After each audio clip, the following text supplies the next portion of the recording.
কালাঝাড়িয়ার দামোদর নদীর লোহার সেতু ভেঙে বিপর্যয়, আসানসোলের জল সরবরাহ ব্যাহত। হীরাপুর থানার অন্তর্গত কালাঝাড়িয়ার দামোদর নদীর ওপর জল সরবরাহের পাইপলাইনের জন্য নির্মিত একটি লোহার সেতু ভেঙে পড়েছে। এই সেতুর সঙ্গে পাবলিক হেলথ ইঞ্জিনিয়ারিং এর প্রধান পাইপলাইনও ক্ষতিগ্রস্ত হয়েছে। ফলে আসানসোল শহরের যেসব এলাকায় পিএইচই এর মাধ্যমে জল সরবরাহ করা হয় সেখানে আগামী কয়েকদিন জল সরবরাহ বন্ধ থাকবে। কল্যাণপুর হাউজিং সহ বিভিন্ন এলাকা এই সংকটের মুখে পড়েছে। জানা গেছে কালাঝাড়িয়ার পিএইচই এর পাম্প হাউসটি দশকের পুরনো। এখানে রাইজিং মেইন পাইপলাইনের জন্য নির্মিত লোহার সেতুটি মাঝখান থেকে ভেঙে নদীতে পড়ে গেছে। বর্তমানে দামোদর নদীর জলস্তরও বেশ উঁচু, যা পরিস্থিতিকে আরও জটিল করেছে। সেতুর সঙ্গে প্রধান পাইপলাইনটিও ধ্বংস হয়ে গেছে। এই ঘটনার প্রশাসনের উদ্বেগ বেড়েছে, কারণ আসানসোল শহরের বড় অংশে জল সরবরাহ এখনও ব্যাহত হওয়ার আশঙ্কা রয়েছে। এই বিপর্যয়ের ফলে আসানসোল পৌর নিগমের ওপরও চাপ বাড়ছে। স্থানীয় বাসিন্দারা জল সংকটের সম্মুখীন হচ্ছেন এবং দ্রুত মেরামতের কাজ শুরু না হলে পরিস্থিতি আরও খারাপ হতে পারে। প্রশাসন এই সংকট মোকাবিলায় জরুরি পদক্ষেপ নেওয়ার কথা জানিয়েছে।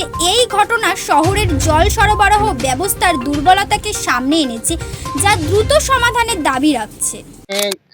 বিগত দিনে যে সমস্ত বালি বোট চলেছে, বালি এখানে পিলারগুলোকে 40 ফুট বালিতে ধরেছিল। বালি বোট চলার পরে বালি অনেক এখান থেকে চলে গেছে, ক্ষয় হয়ে গেছে।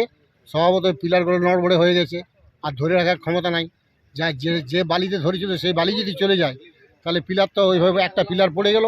পিলার পড়ে যাওয়ার ফলে বিপত্তি ঘটে গেল, ওটা জল ব্যবস্থাটা পাঞ্চাল হয়ে গেল। মানে এই যে দেখা যাচ্ছে যে এটা তো তাও কত বছরের পুরনো যে এরকম ভাবে হঠাৎ ভেঙে পড়লো।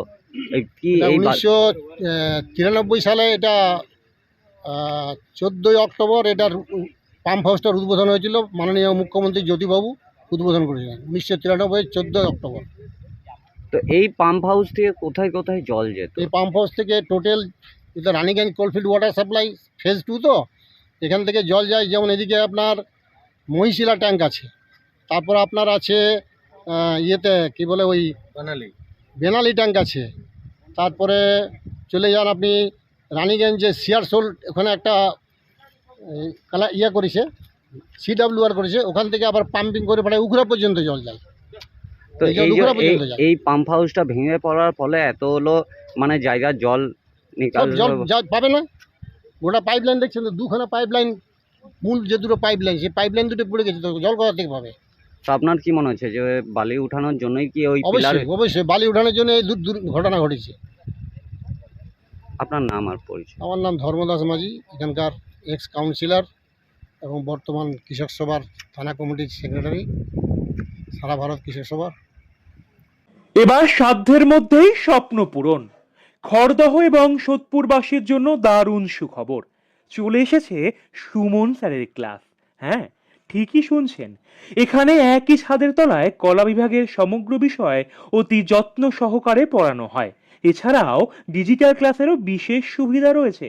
পাশাপাশি সুলভ মূল্যে স্কুলের প্রজেক্ট তৈরি সহ প্রতি সপ্তাহে মক টেস্ট নেওয়ারও বিশেষ সুব্যবস্থাও রয়েছে। প্রশিক্ষক সুমন দেবনাথ।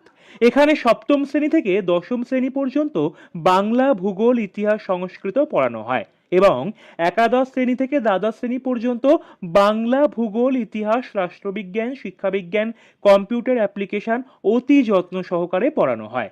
তাই আজই ভর্তি হতে যোগাযোগ করুন এই নাম্বারে 9038500015 অথবা 7003495872 এই নাম্বারে।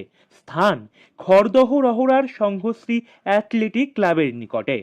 পাওয়ার্ড বাই সুমন স্যারের ক্লাস।